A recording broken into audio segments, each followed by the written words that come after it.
the line. Fish on the line. Oh, shoot. Turning here. That's a classic catch one on the turn right there. Let's see here. The net's way up there. He's way back to that. Was 15 feet deep on an FHS trolling grub, a chartreuse grub teamed with a blade. Working along about 15 feet deep. I'm seeing a lot of marks out here. Not fighting too much, but we caught some really big fish today, so I ain't taking no chances. I ain't taking no chances at all. So oh. Keep pulling right there. Let's see, I'm gonna kind of troll my way out of here. There comes the top shot right there. I better get this net ready. Let me get the net.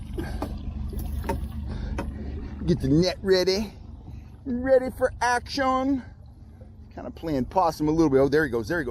Oh. I don't think he's huge, but I think he's nice. I think he's a nice one.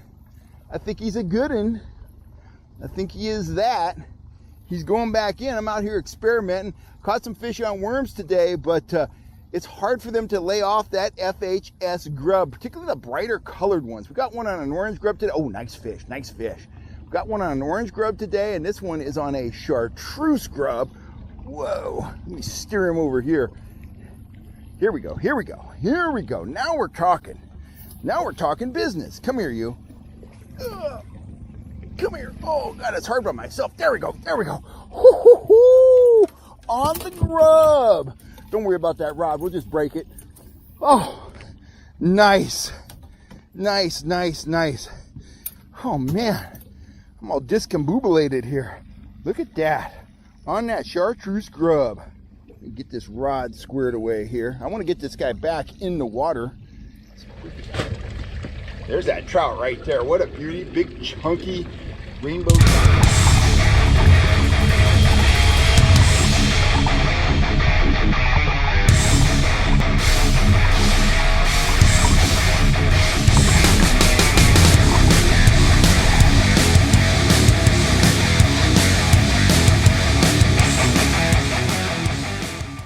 Hey guys, welcome back to the channel. Let's talk about trolling soft plastic grubs for trout. Grubs are hands down one of the most versatile baits you can employ. Whether we're talking about, bright colored 3-inch grubs like that, that's pretty much the standard length. Bait fish colored 3-inch grubs, or tiny micro grubs like this. Grubs are just flat out trout killers. Now, I fish grubs quite a bit, but I don't think I fish them enough. That's how deadly grubs are. We've already landed a 10-pound fish this season on a bright red FHS grub, and we had that teamed with a mini willow leaf dodger. Now, in one way, you can think of grubs in the same way that you think about a threaded worm. It's a great presentation to use when the fish are kind of off the bite, when you want something that you control slowly, when you want something that you control naked by itself, something you can team with a 4-inch blade, a 6-inch blade, or even one of my turbo flashers, or a set of standard, gang troll flashers with a bunch of rotating metal blades. You can use grubs for all that kind of work, but you can also troll grubs faster. Hands down, my target speed with grubs is about 1.8 miles an hour, but you could take them all the way up to 3 miles an hour. The grubs are effective because, well, when a fish bites them, they're soft, they're realistic, they feel like a bait fish, they feel like something that the trout wants to hang on to. That's one factor. They work very well with scents. They absorb scent, they hold on to scent very well. Coat a grub with Procure Super Gel, it's staying in place, it adds that scent dimension to the bait. And, let's face it, grubs have an extremely seductive crippled action. If you look at a grub, the tail is all on one side. So no matter what kind of hook you rig your grub on, you're going to get a rotating action. That's why it's so important, if you're fishing grubs naked, to team them with a rudder or at least a trolling swivel so that they don't twist up your line. Now, I like to enhance that twisting, rolling action even more by rigging my grubs on a slow death hook. That just adds to the roll. It adds to the vibration that the grub, puts out. It adds to that crippled bait fish impression that the grub already gives. And I think it just takes, grub trolling to the next level.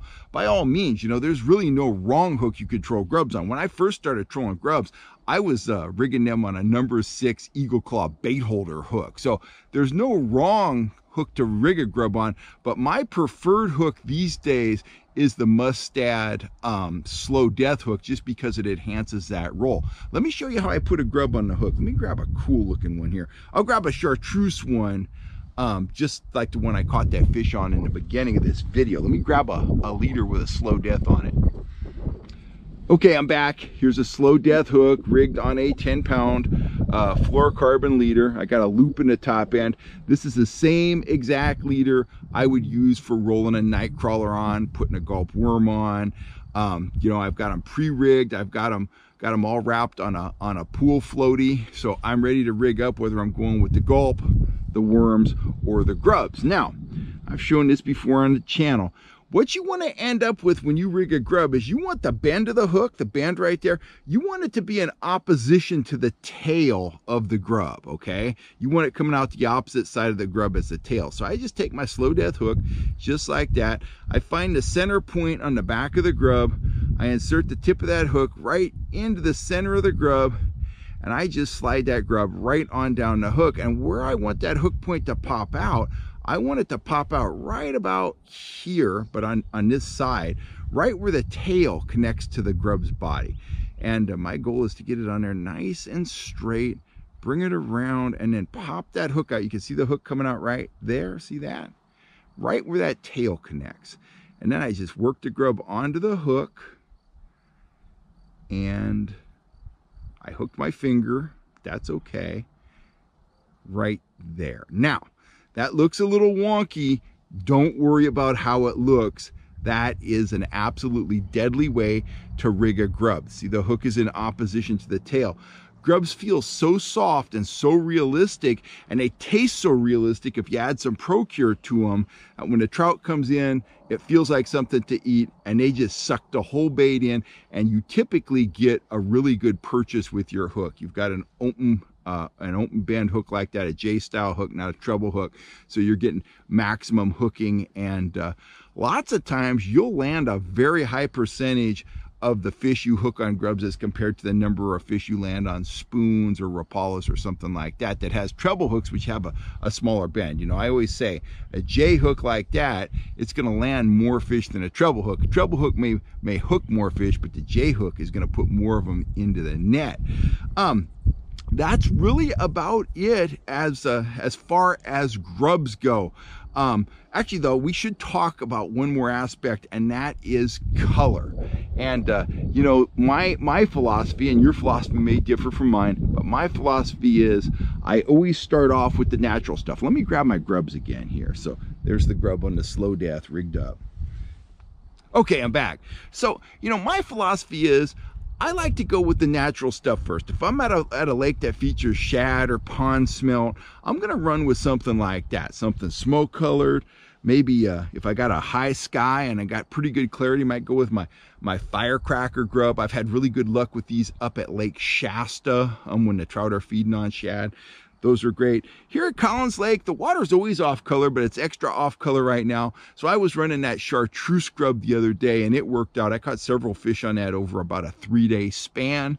And this is another one I like to run early and late in the day, and when the water is stained. I've had good luck on the red grub. So basically, start off natural, then play with bright colors. If you're up in the high Sierras, at a bug lake, a lake where the fish, make their living feeding on insects, it makes sense to probably start off with a bright colored grub, something that's going to catch the fish's eye, something that's going to make them curious and kind of draw them in and hopefully close the deal. So bottom line is, I love trolling with grubs, and I offer, let me show it to you here. I don't know if I can show it to you very well. This is one of my grub kits right here. I'm just gonna kind of hold it up like that. It's one of my grub kits here. We've been taking grubs out of here for a while. My grub kits are the best value in grub fishing, hands down. They come with 160 grubs in the kits. You get glow grubs, just about every color you can imagine. You get a few different sizes. You get some accessories to rig them with. You get some action discs, some hooks, some swivels, stuff like that. So if you want to up your grub fishing game, first thing you need to do is get some grubs. You either get mine or get somebody else's, and then get out on the water and get them wet. As I said, you know, I fish grubs a lot, but I don't think I fish them enough, because when I start fishing them seriously, they produce a lot of fish of all sizes, you know. As I said, this grub right here, red grub like that, it produced a 10+ pound trout for us. I think that was in November. It was on one of our first fall trolling trips up here at Collins Lake. Anyway, that's about all I got to say. Just know that grubs are extremely versatile. Any situation where you would reach for a threaded worm, you can reach for a grub, and you can also play with grubs at higher speeds, match them up with spoons, hit that 2.2 all the way up to 3 mile an hour trolling speed range, and they will produce results. Get them in the water and give them a chance to perform. You'll thank me later. I'm Kel Kellogg. If you're looking for gear, including my grub kits, you know where to go. FishHuntShoot.com. Thanks a bunch, guys. I'll catch you next time.